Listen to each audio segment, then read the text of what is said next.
Assalamualaikum warahmatullahi wabarakatuh. Perkenalkan, nama saya Wawadin Nur Hijrah, kelas 12 MIA 1 dari SMA Negeri 1 Toari. Di video kali ini saya akan menjelaskan mengenai materi PKN tentang pengaruh kemajuan iptek terhadap Negara Kesatuan Republik Indonesia. Namun sebelum kita masuk ke materi, hendaknya kita tahu dulu, apa sih itu iptek? Jadi, iptek itu merupakan suatu singkatan dari ilmu pengetahuan dan teknologi yang dimana dalamnya mengandung sumber informasi yang dapat menambah pengetahuan dan wawasan kita di bidang teknologi. Baiklah, kali ini saya akan membahas dua materi. Yang pertama, mengidentifikasi pengaruh kemajuan iptek terhadap Negara Kesatuan Republik Indonesia. Yang kedua, yakni membangun sikap selektif dalam menghadapi berbagai pengaruh kemajuan iptek. Baiklah, kita masuk pada materi pertama, yakni mengidentifikasi pengaruh kemajuan iptek terhadap Negara Kesatuan Republik Indonesia. Pada abad ke-20, rekayasa teknologi terus dikembangkan oleh manusia sampai dengan sekarang, bahkan mencapai titik kesempurnaan. Hal ini dapat kita lihat dari alat-alat yang dapat menunjang perkembangan ilmu pengetahuan, misalnya televisi, telepon, komputer, dan lain sebagainya. Bukan hanya di bidang ilmu pengetahuan, tetapi juga di bidang transportasi, yakni munculnya alat-alat transportasi yang memudahkan orang-orang untuk berpergian jarak jauh maupun dekat dengan waktu yang relatif singkat. Misalnya munculnya mobil, sepeda motor, kapal, pesawat, dan lain sebagainya. Nah, hal ini membuktikan bahwa kemajuan iptek sangat dinikmati oleh masyarakat dunia maupun juga masyarakat Indonesia. Namun, dengan kemajuan iptek ini juga dapat memberi pengaruh positif dan juga pengaruh negatif terhadap bangsa Indonesia. Baiklah, kita masuk di materi pengaruh positif kemajuan iptek terhadap kehidupan bermasyarakat, berbangsa, dan bernegara. Nah, pengaruh positif yang ditimbulkan oleh iptek ini dapat kita lihat dari beberapa aspek. Yang pertama, aspek politik. Dalam aspek politik ini, kemajuan iptek memunculkan nilai-nilai bangsa Indonesia seperti nilai keterbukaan. Nilai keterbukaan ini memungkinkan agar tidak terjadinya tindak korupsi, kolusi, dan juga nepotisme. Yang kedua, yakni nilai demokratis. Nilai demokratis ini maksudnya nilai yang membebaskan masyarakat untuk menyampaikan aspirasinya dalam pengambilan kebijakan oleh pemerintah. Yang ketiga, yakni nilai kebebasan dalam arti kebebasan yang bertanggung jawab, yakni dapat merubah diri sendiri atau dapat memperbaiki diri sendiri dengan kreativitasnya, namun tetap pada hal-hal yang positif. Dengan terlaksanakannya nilai-nilai tersebut, maka pemerintahan Indonesia akan menjadi pemerintah yang jujur, adil, dan juga aspiratif. Baiklah, yang kedua kita dapat melihat dampak positif ini dari aspek ekonomi. Di antaranya, makin terbukanya pasar internasional terhadap produk-produk Indonesia, sehingga produk-produk Indonesia ini dapat kita jual ke luar negeri atau dengan kata lain diekspor. Yang kedua, meningkatnya investor asing yang menanamkan modal di negara kita.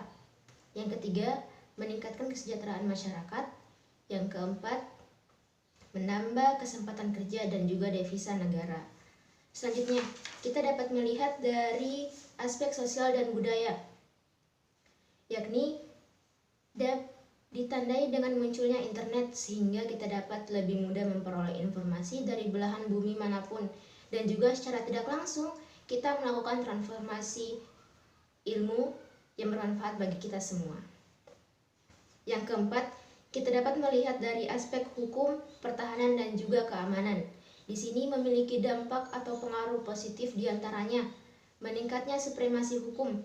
Yang kedua, menguatnya regulasi hukum dan juga pembuatan peraturan perundang-undangan yang memihak dan juga bermanfaat bagi masyarakat. Yang ketiga, yakni makin menguatnya tuntutan terhadap para penegak hukum untuk bekerja lebih profesional, terbuka, dan juga dapat dipertanggungjawabkan.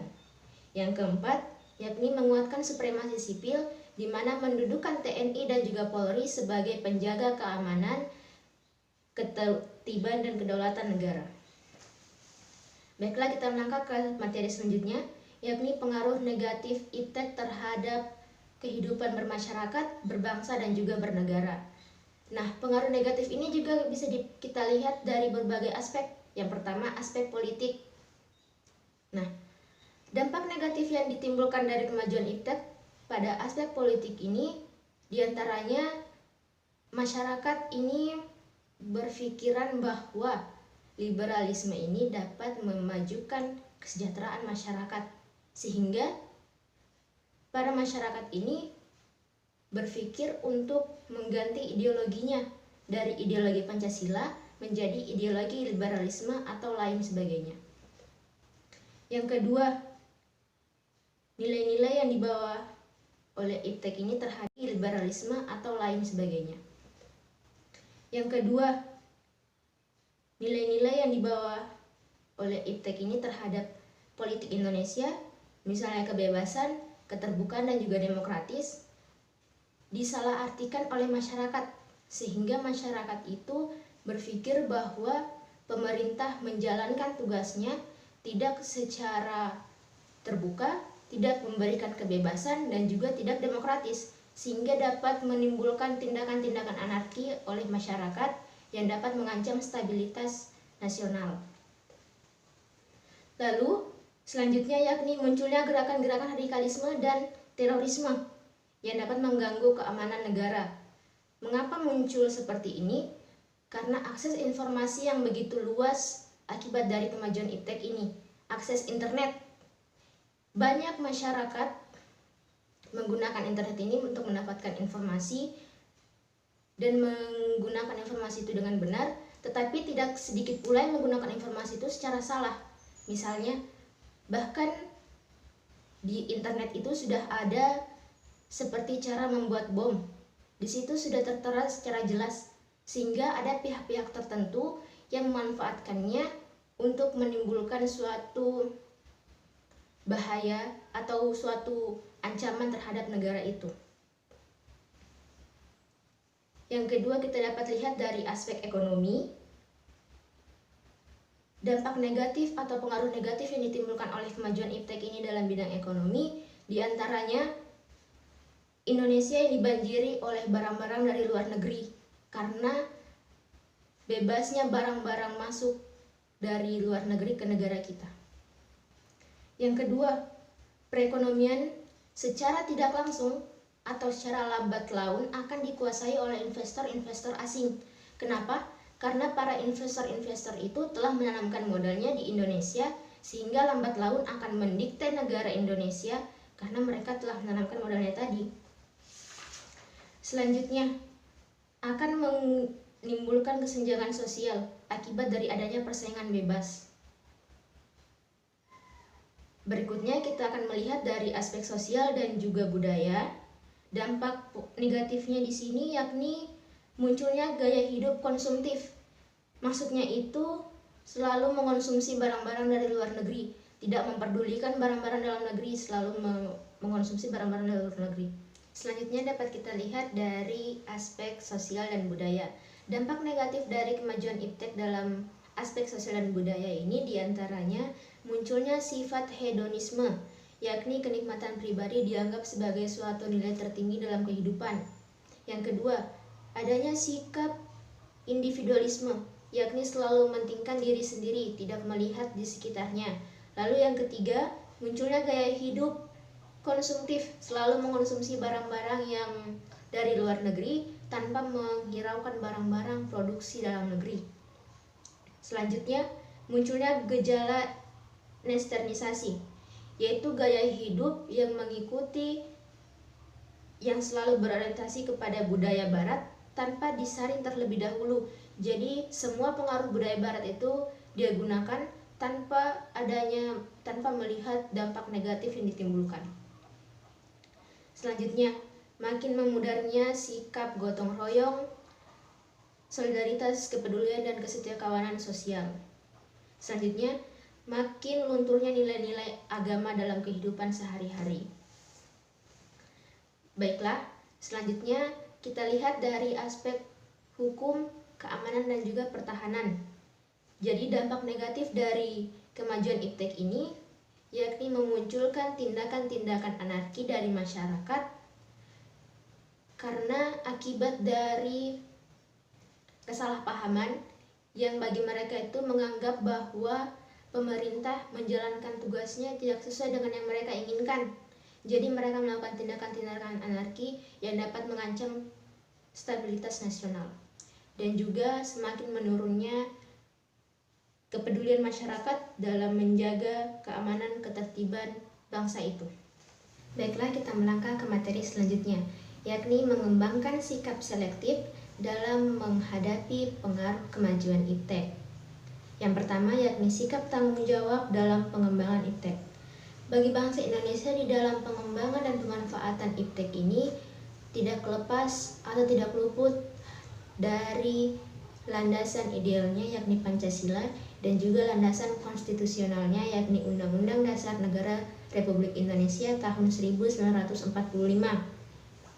Nah, usaha pengembangan dan pemanfaatan iptek ini juga harus memiliki kearifan dan berpegang pada moral sehingga kita dapat mengambil keuntungan dari kemajuan iptek ini dan terhindar dari keburukan-keburukan dari kemajuan iptek ini. Dengan demikian, pemanfaatan iptek dalam kegiatan pembangunan tidak akan merusak lingkungan hidup. Dan juga pengembangan dan pemanfaatan iptek yang selalu disertai dengan etika dan rasa tanggung jawab akan mendatangkan hikmah dan terhindar dari kerusakan lingkungan hidup. Yang kedua, yakni sikap selektif terhadap pengaruh kemajuan iptek. Bangsa Indonesia ini harus tegas, harus memilih sikapnya terhadap kemajuan iptek ini. Ada 3 alternatif yang diberikan oleh bangsa Indonesia. Yang pertama, menerima semua kemajuan iptek ini tanpa menyaring terlebih dahulu. Yang kedua, menolak dengan tegas semua pengaruh kemajuan iptek di semua bidang, di semua aspeknya.